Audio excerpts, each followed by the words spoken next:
अस्सलामुअलैकुम नाज़रीन, आप देख रहे हैं प्रोग्राम अंदर की बात मुज़म्मिल सोहरवर्दी के साथ। मैं हूं आपकी मेज़बान इक़रा रियाज़। हमारे साथ मौजूद हैं आपके पसंदीदा तज्ज़िया-निगार मुज़म्मिल सोहरवर्दी। अस्सलाम वालेकुम, वेलकम टू द शो। वालेकुम सलाम। सर, आज के जो टॉपिक्स हैं वो बहुत अहम है और आई एम श्योर हमारे नाज़रीन जानना चाहेंगे अंदर की बात क्या है, ये जो गहमा-गहमी की सूरत-ए-हाल है ये क्या है? सबसे पहले हम बात करेंगे जुडिशल कमीशन का जो इजलास हुआ है, फिर हम बात करेंगे मुतनाज़िर ट्वीट को लेकर और आखिर में बात करेंगे कि अहमद फरहाद जो केस था उसकी पिटीशन लमटा दी गई है। तो सर सबसे पहले पहले टॉपिक की जानिब बढ़ेंगे। तो सर जो जुडिशल कमीशन का इजलास हुआ है, सुप्रीम कोर्ट में 3 नए जजेस की तैनाती के लिए जो नामों की सिफारिशात पेश की गई हैं, इस मुतालिक अंदर की बात क्या है? देखें, 2 नायब तैनातियों पर तो कोई इतराज़ नहीं हो सकता। Chief justice Lahore high court Malik Shahzad Ahmed साहब और chief justice Sindh high court Aqeel Abbasi साहब को जो सुप्रीम कोर्ट में तैनात किया गया है। चीफ जस्टिस थे, सीनियर मोस्ट थे, उनका बनता था पंजाब और सिंध से एलिवेशन होनी थी। तो दोनों सीनियर मोस्ट थे, चीफ जस्टिस थे, उन्होंने जाना ही जाना था। लेकिन जो लाहौर हाई कोर्ट से उसके बाद जो दूसरी तैनाती की गई है, जस्टिस शाहिद बिलाल की, ये हैरानकुन है। लेकिन ना जस्टिस मलिक शहजाद के बाद दूसरे नंबर पर जस्टिस शुजात अली खान थे लाहौर हाई कोर्ट में, उनको नहीं प्रमोट किया गया। उनके बाद जस्टिस अली बाकर नजफी थे, उन्हें भी नहीं सुप्रीम कोर्ट एलिवेट किया गया, बल्कि चौथे नंबर के जस्टिस शाहिद बिलाल को सुप्रीम कोर्ट एलिवेट किया गया। वैसे तो सुप्रीम कोर्ट में जूनियर जजेस को एलिवेट करने की रिवायत नई नहीं है, पुरानी है। और उमर ताब बंदयाल साहब ने भी अपने दौर में बहुत से जूनियर जजेस को सुप्रीम कोर्ट में एलिवेट किया और उस हवाले से बहुत उन पर ये एतराज़ भी होता रहा कि वो अपने पसंदीदा लाइकिंग, डिसलाइकिंग पर और जो जूनियर जजेस को सुप्रीम कोर्ट में ला रहे हैं और सीनियर्स को इग्नोर किया जा रहा है। एक अजीब-सी मंतक पेश की जाती थी कि जी वो सुप्रीम कोर्ट के जज बनने के अहल नहीं है, परफ़ॉर्मेंस देखी जाती है, कारकर्दगी देखी जाती है, आइन कानून की समझ देखी जाती है, फिर बंदा सुप्रीम कोर्ट में एलिवेट किया जाता है। मैं इस बात को नहीं मानता, जो बंदा लाहौर हाई कोर्ट का जज हो सकता है, जो बंदा सिंध हाई कोर्ट का जज हो सकता है, बलूचिस्तान हाई कोर्ट का जज हो सकता है, वो सुप्रीम कोर्ट का जज भी हो सकता है। मतलब ये आपने क्या नाअहल लोग हाई कोर्ट्स में रखे हुए हैं और सुप्रीम कोर्ट में नाअहल लोगों के जाने की गुंजाइश नहीं, ये मंतक समझ नहीं आती।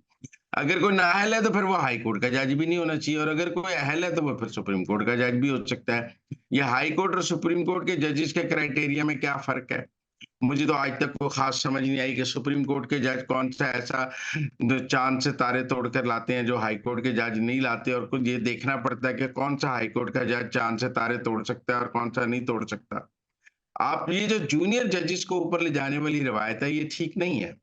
अब 2 तरह का काम है, एक कुछ लोगों का ख़्याल है कि सुप्रीम कोर्ट एक डंपिंग स्टेशन भी बन गया है।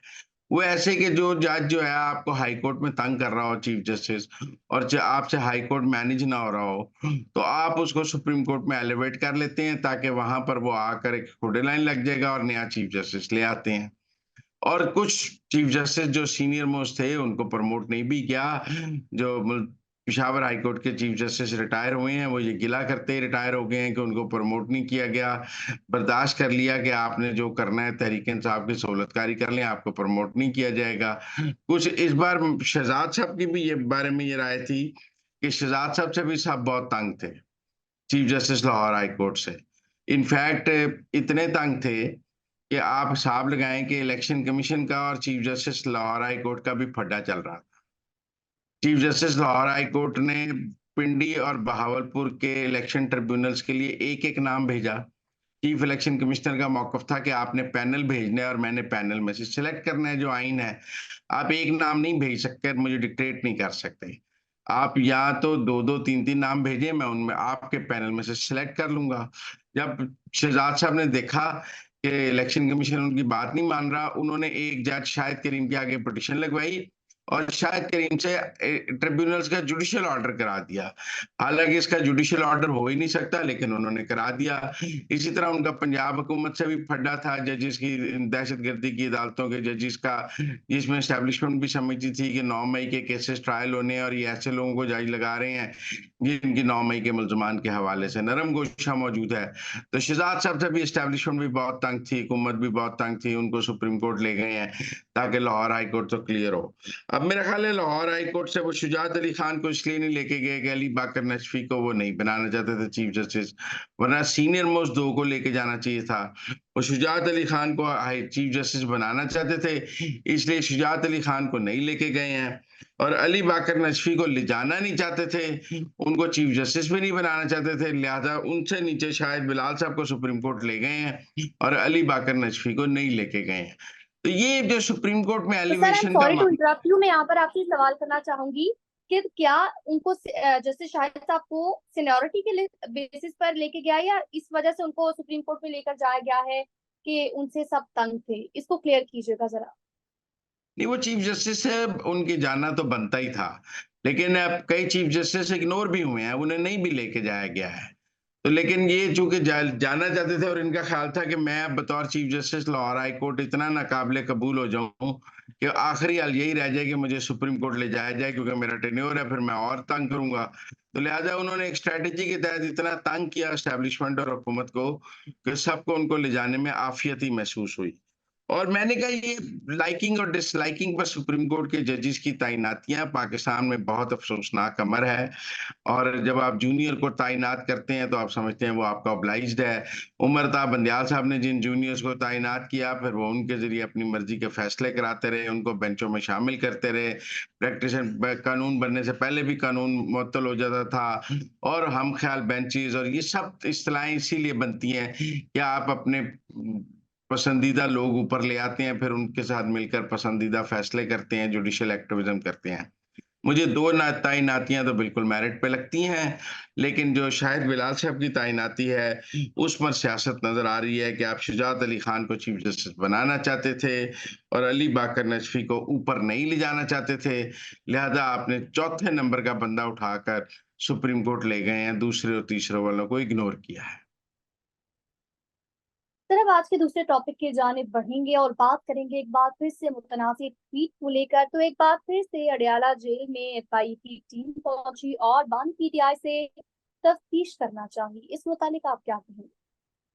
16 देखिए, आज उनको ना वकीलों की इजाज़त दे दी कि आप अपने वकीलों की मौजूदगी में सवालों के जवाब दे दें। पिछली दफ़ा इमरान खान ने कहा था जब तक मेरे वकील नहीं मौजूद होंगे, मैं एफआईए के किसी सवाल का जवाब नहीं दूँगा। आज उनके वकील साथ बिठा दिए गए कि आप वकीलों से पूछ-पूछ कर जवाब दे दें। 16 सवाल किए गए, कॉमन सेंस की बात है, पूछा होगा ये आपका ट्विटर अकाउंट है और ये ट्विटर अकाउंट कौन चला रहा है? ये वीडियो आपने पोस्ट करने की हिदायत जारी की थी, किसको हिदायत दी थी? आपने कहा था आसिम मुनीर की फोटो लगा दें। ये कॉमन सेंस के सवाल हैं, जो 16 सवाल उनसे पूछे गए होंगे। एक कानूनी तकाज़ा था उन्हें शामिल तफ्तीश करना। सबको पता था वो सही बात नहीं बताएँगे और उनसे क्या तफ्तीश हो सकती है। असल में केस रजिस्टर करना है। आज बैरिस्टर गौहर रऊफ हसन पेश हो चुके हैं, एक उमर अयूब वकील के ज़रिए पेश हो रहे हैं। आज उन्होंने पार्लियामान में तकरीर भी की है कि डीजीएफआईए के को कैसे ज़रूरत है, सब इंस्पेक्टर को ज़रूरत है। भाई जब नवाज़ शरीफ बतौर वज़ीर-ए-आज़म जीआईटी के आगे पेश हो रहा था, तो आप तालियाँ बजा रहे थे कि एक वज़ीर-ए-आज़म को पेश होना चाहिए। आज आप लीडर ऑफ द ऑपोज़िशन है, तो आप कहते हैं मेरी बड़ी तज़ीक है, मुझे बुलाया जा रहा है, अभी तो आप वज़ीर-ए-आज़म बने भी नहीं। तो आपको अपनी तज़ीक नज़र आ गई, पार्लियामान की इज़्ज़त नज़र आ गई। तो बहरहाल उमर अयूब साहब को भी पेश होना है। और मैंने आपको पहले भी कहा था कि मुझे ये केस दर्ज होता नज़र आ रहा है और इसके बाद इसमें गिरफ्तारियां भी नज़र आ रही हैं। मुझे लगता है इसमें इमरान खान की भी गिरफ्तारी हो जाएगी, इसमें ट्रायल भी होगा, इसमें सज़ा भी होगी, इसमें रऊफ़ हसन को भी सज़ा हो जाएगी। मुझे लगता है रऊफ़ हसन भी फँस जाएँगे, इसीलिए रऊफ़ हसन साहब ज़रा डिस्टेंस भी कर रहे हैं, उनके अंदर का माचू निकल गया है, लेकिन ये इस केस से बचत मुमकिन नहीं है। सर, आगे बढ़ेंगे और बात करेंगे मिसिंग पर्सन को लेकर। तो जो पिटिशन थी, अहमद फरहाद केस थी, वो निपटा दी गई है और जस्टिस मोहसिन अख्तर कियानी की जानिब से रिमार्क दिए गए हैं कि असल सवाल तो ये है कि अहमद फरहाद जो है वो गिरफ्तारी से कबल कहाँ पर था, और जितने भी तमाम मिसिंग पर्सन हैं मैं उनके लिए चीफ जस्टिस को लिख रहा हूँ। और अहमद फरहाद के लवाहिकीन से ये भी कहा गया कि अगर आपको लगता है कि आपको कोई मसला है या अगर आपको दोबारा अदालत से रुजू करना चाहिए तो आप कर सकते हैं। इस मुतालिक आप क्या कहेंगे? क्या है, आपको लग रहा है कि ये सारा सीन अब खत्म हो गया है या आगे भी बढ़ सकता है? खोदा पहाड़ निकला चूहा। देखिए ना, कियानी साहब शुरू कहाँ से हुए?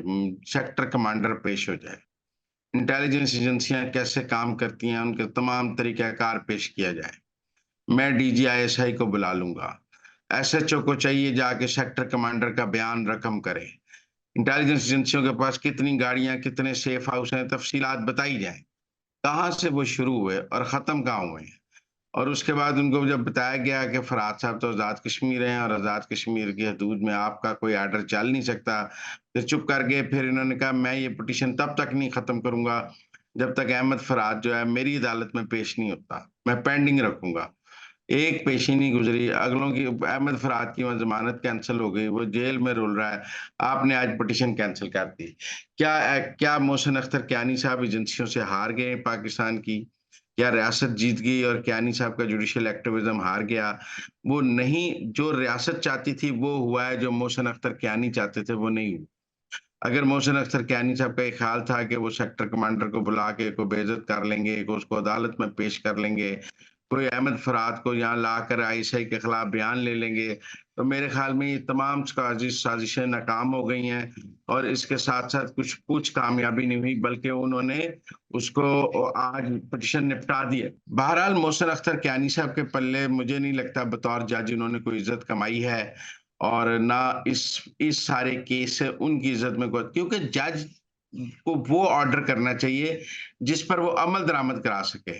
ख़्याली ऑर्डर नहीं करने चाहिए कि आसमान से तारे तोड़ के ले आएँ, चाँद को नीचे ज़मीन पर ले आएँ, फलाँ पे जो ऑर्डर आप एग्ज़ीक्यूट नहीं करा सकते, वो ऑर्डर करते हुए जज को सोचना चाहिए, क्योंकि उससे अदलिया और जज की साख खराब होती है।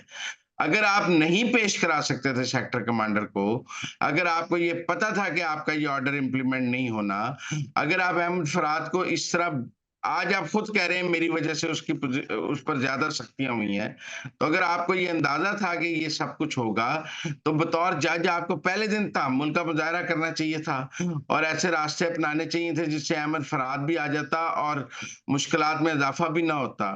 तो मेरे ख्याल में कियानी साहब ने ना तो अपनी को ज़ाती अनाद आईएसआई से और सबसे निकालने के लिए अहमद फराद के केस को इस्तेमाल किया है, वरना इससे कोई अदलिया की साख में या पाकिस्तान की इज़्ज़त में कोई ख़ास इज़ाफ़ा नहीं हुआ।